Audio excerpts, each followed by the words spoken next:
Hi everyone. Hey, it is Karen McDermott Rolfe, independent advisor with Creative Memories, and I am back and sharing another layout for my virtual holiday open house. I shared another video earlier today with another layout, so make sure to check that one out if you haven't seen it yet. And if you have not yet subscribed to my YouTube channel, I'd really appreciate if you would do that for me. And if you click the little bell icon, you'll receive a notification every time I add a new video. And while you're looking at my videos, make sure you look at my Technique Tuesday video for January. It's the one where I used the Flurry of Fun collection and I did some paper tearing and did some strips on that layout because that is my monthly technique layout and challenge. And if you create that layout and share your version with me on Facebook in my group, Karen's Croppers, you'll get an entry into my January door prize drawing. And also, before we get going with the next layout, I just wanted to remind you also that the Creative Life Scrapbooking PJ Party, our very first one here of 2025, and it is certainly not our first one by any means. We have been doing virtual crops since about 2016, 2017 maybe was when we started. We've had different formats over the years, but we do them on Zoom now, along with a private group in Facebook. And we're going to be sharing 7 unique double page layouts for this event, and we have a lot of fun, and they're great layouts because they all feature a technique or a unique feature. And if you haven't checked one out yet, it might be a nice time to do so. I am one of the co-founders, founding members of Creative Life Scrapbooking, and I'm going to be sharing 2 double page layouts for the January PJ Party, and we're going to be on Zoom on Friday the 24th, January 24th, and everything will be recorded in case that day is bad for you. But you can find more information about that at our website at creativelifescrapbooking.com. Alrighty, let's take a look at my next layout for my virtual holiday open house.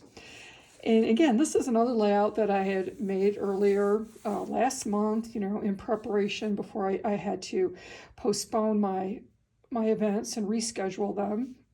But it's really lovely making this woven tree design and also a woven star. You could use the star just alone for a layout embellishment in different sizes. It would look pretty as snowflakes or stars. And then, of course, the tree is really lovely here. So I'm going to demonstrate to you how to make the tree. And then we'll talk again. This is going to be part 1 of part 2. So I'm going to have 2 videos associated with the layouts that I'm going to share right now. But for this first video, I'm going to show you the tree technique. And then my second video, I am going to show you how I'm going to use Peekaboo Pockets on this layout and one more layout that I created using this tree technique, but using the Christmas charm papers. Okay, and I'm going to do 2 different things with each of the layouts using different kinds of Peekaboo Pockets. So make sure that you check out part 2 of this series also. But for part 1, we're going to concentrate on making the tree and the star right now. Okay, so to get us started, I've already made a few notes and I've did some pre-cutting. So for our tree, we are going to need this rectangle piece. And I used, again, the bright white cardstock. I'm really liking that bright white. And I cut a piece that's 5 inches in width by 7 high. So 5 by 7. And we're going to turn that into a rectangle by using our trimmer. So I'm just going to kind of lightly fold it up here at the top and give it a little pinch to get the center mark. Or you could use your ruler to do that also. I'm going to place that little center mark there that I scored on the dash cutting line, and then that bottom right corner also on the dash cutting line. Whoops, I was off a little smidge. I'm going to scooch it over because I want a nice sharp point for my corner, okay? And then I'm going to do that again, kind of just rotate it here, pivot. So again, that's center mark is on the dash cutting line, and then the bottom left corner is also at the dash cutting line. And I've got nice sharp corners on all 3 sides of my triangle shape. And now I've pre-cut some strips that are a 1/4 inch by 12 or a 1/2 inch by 12. And they don't necessarily need to be 12 inches. They need to be these widths, so you can use up scraps of strips. If you find that you end up having a lot of strips left over, this is a good technique to do that. And for both of my examples here that I'm going to share with you today, I've just used 2 different papers. But if you wanted to use more than 2, that could be an interesting design too. Now, while I was talking, I hope that you were watching, and you saw that I used the repositional tape runner to put tape all along the 3 sides of my triangle piece. Okay, so just repositional tape around those edges, okay? And I think I'm going to start here with the wider strips. So I cut my wider strips from the blue plaid paper, and I'm working with leftovers now of what I have of this Flurry of Fun collection. And I'm just going to start my first piece here. Well, I think maybe I'll start the first piece so it covers this bottom right corner here. And then we have a little bit of overhang there, and I'm just going to tear it off. And then I'm going to leave, about a 1/2 inch space or so, and I'm going to place my second strip. And then again, I'm just going to tear it off. And I'll save the short piece. I might be able to use it when I get closer to the top of the tree. And I'm going to place my second one, or my third strip. And then I'm just going to keep doing that. Again, trying to be consistent with my spacing. You know, it's about a 1/2 inch, more or less, here in between the pieces. And I did start with 3 strips of this wider 1/2 inch piece. And then this will be cover the top like that. Okay. Oh, and I need another piece down here at the bottom. Come back and fill that in. There we go. Okay. Now I'm going to take my narrower 1/4 inch strips, and I'm just going to do some weaving. So, I'm just going to start with going over and under. So I'm going to go over that first one, and then under, over, under. So you just kind of have to maybe keep repeating that in your mind if it's going over or under. You saw there where I had to lift up that strip a little bit to get it to go under. You could probably use your multi-purpose tool too to help you scooch it underneath if you need. Or since we're using the repositional tape, just gently lift it up and scoot it underneath. And then we're going to do these strips also kind of at a diagonal. So I'm just looking here at the diagonal edge of the left edge of the tree. I'm just going to kind of come over a little bit more with it all. So moving the entire strip just over to the left a smidge.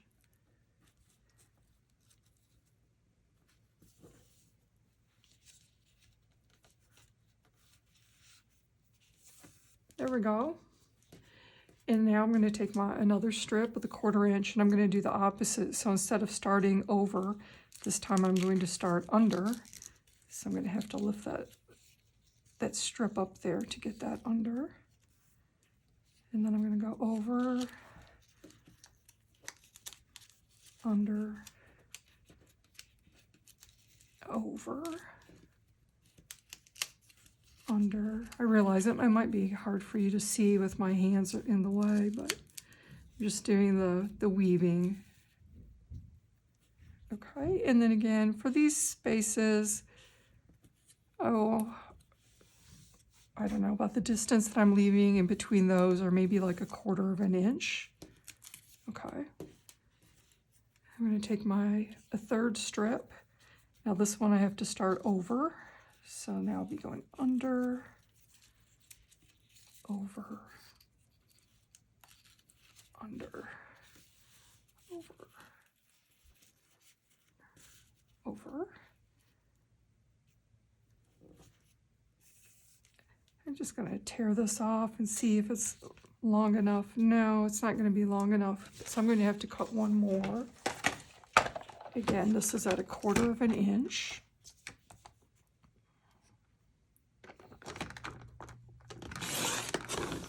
Quarter of an inch.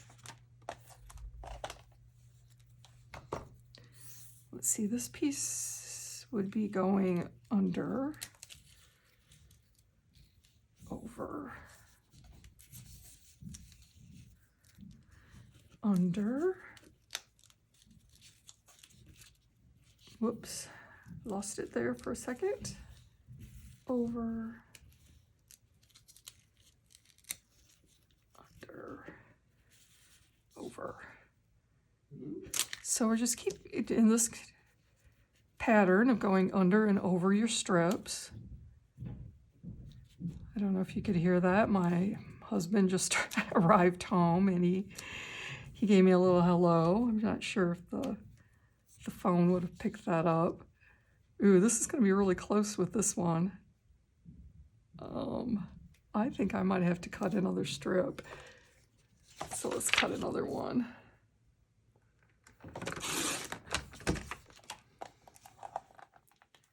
Of course, he momentarily threw me off because I could hear him walking upstairs and I'm hoping, oh, please don't shout out or something.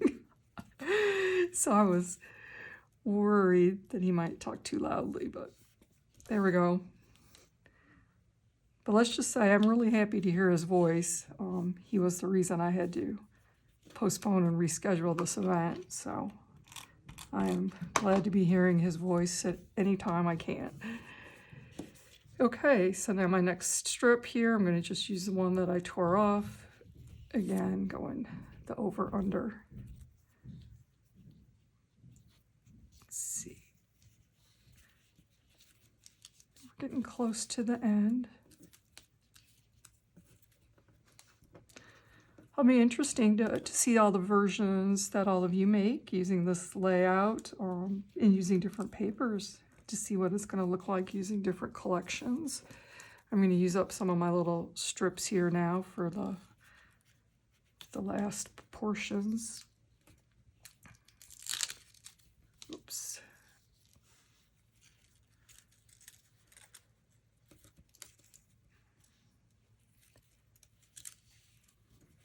Okay.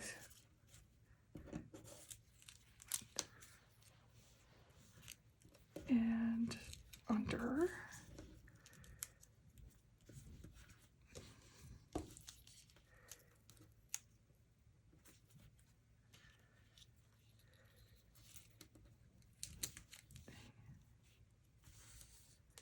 Yeah, it looks like I'm going to need another little piece right there. So let me tear off one of these.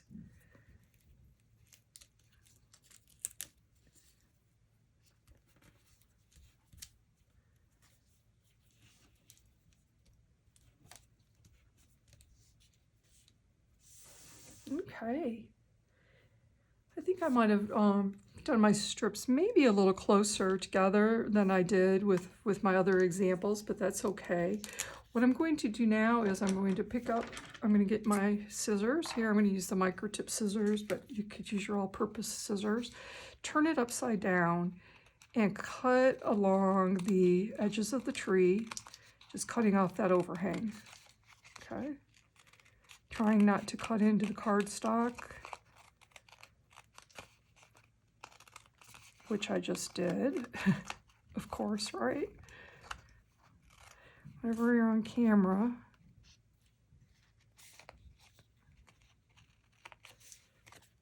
And I'll get this side too.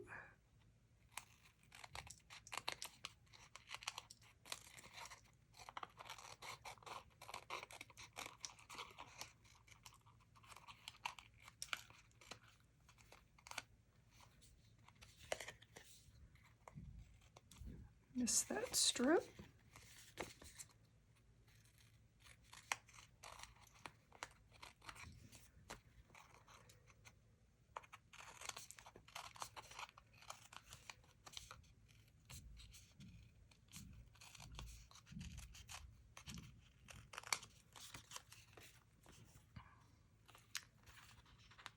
Okay, that's looking pretty good. If I flipped it back over, let me clean up my workspace here.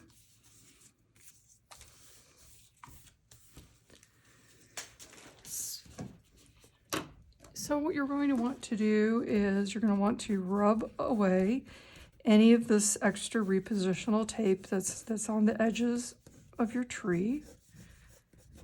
So just going around, rubbing that out and brushing it away.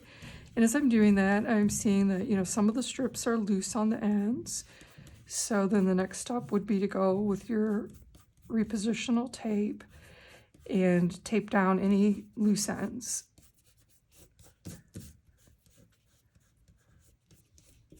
Okay.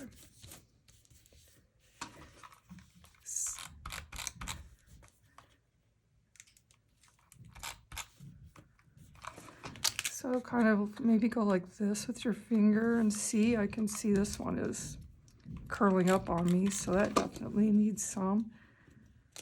Looks like he got a little short. Pulled him back into place. That one could use a little bit. Those there at the top are good. I think all of these on the side are good. Let's see the bottom.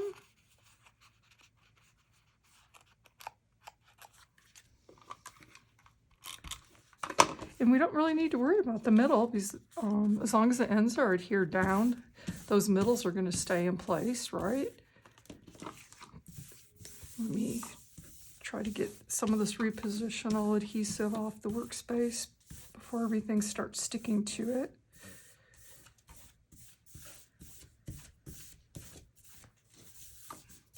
Okay, so we have the tree.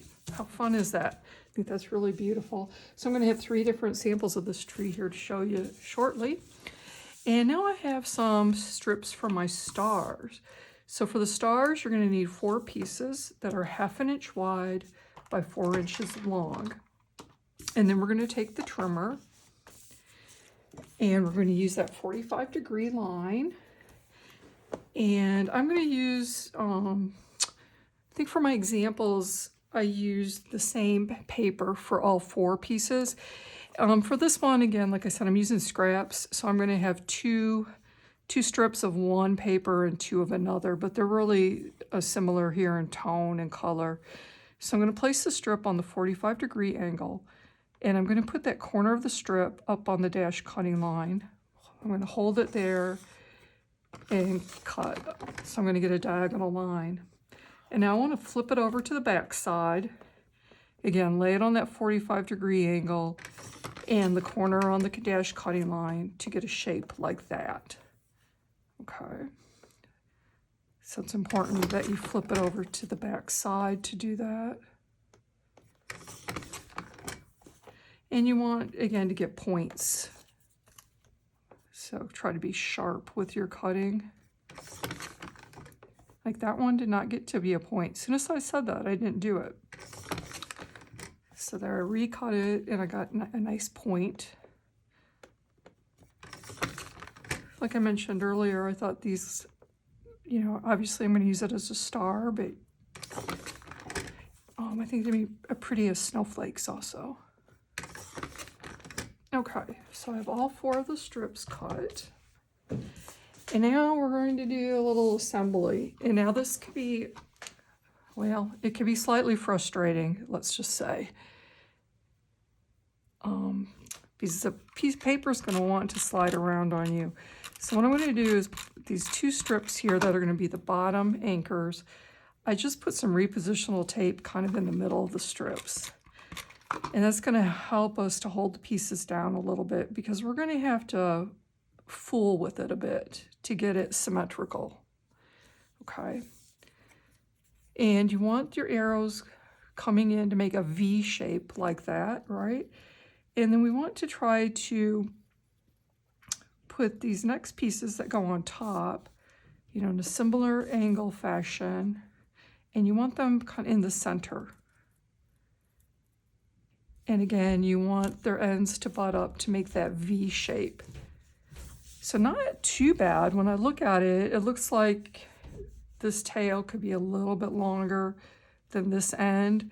So, you know, I could scooch these pieces up just a tad.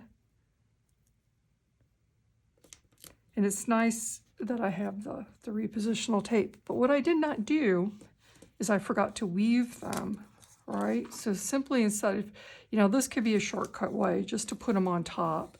But I really want this woven. So this piece here, I put it on top, and now I've got it under.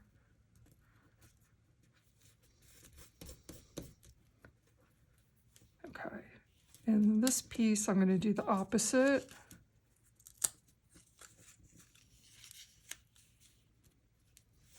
So this is what I was mentioning, that gets a little tricky and unwieldy a little bit. These strips want to move around on you as you're trying to hold them in place.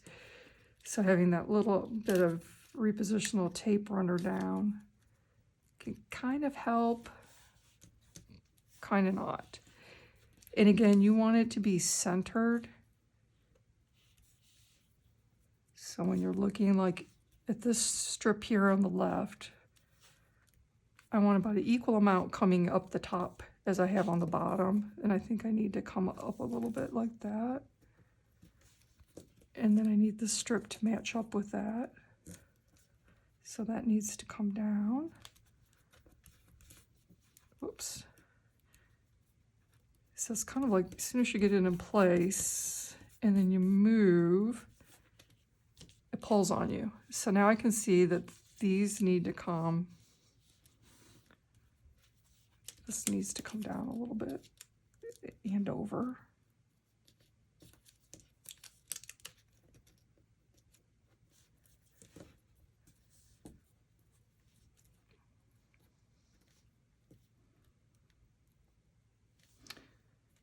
Maybe it could be easier working with it more horizontally and vertically, maybe. It might be easier to tell if it's the spacing, if you're looking at it that way.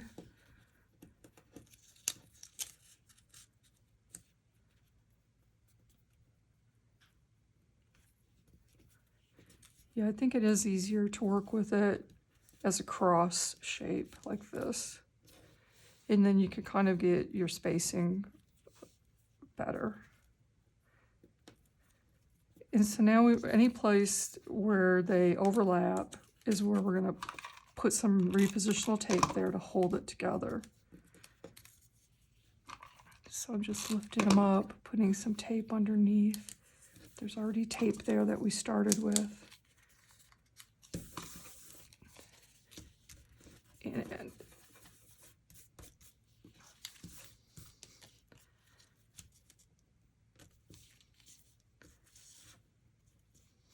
And well, I think these need to come a little bit that way. I wonder if it might help if you do this assembly on your cutting mat with the grids, because then it might help you with the spacing a little bit, and you can kind of see that better as you're doing it.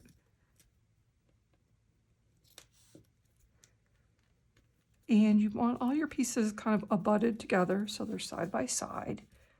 There we go. I think I might have gotten it this time. There we go. Yay. It just took a little while to fidget with it, but you can do it. And look how cute that looks. And then I really like the pen detail on the star pieces. So I'm going to use the navy dual tip pen and on the fine tip edge. And along each of the sides of each of the strips, I'm going to give it some little dashes. If this is hard for you to do, you can skip this step. Or before you started the assembly process, you could ink the edges, the long sides, too, and that might could be an alternative. Now, when you're doing the pens, you want to stay on each strip. So look at where I'm at right now. I'm on this more solid strip. But I'm coming here, and I don't want to continue that line because I'd be on the chevron strip, right? So I'm not going to do that right there. That's going to stay with no stitching. So keep your stitching to each strip. I guess this could be a step. You could do the stitching beforehand also. And then you wouldn't have to worry about stitching somewhere where you're not supposed to stitch.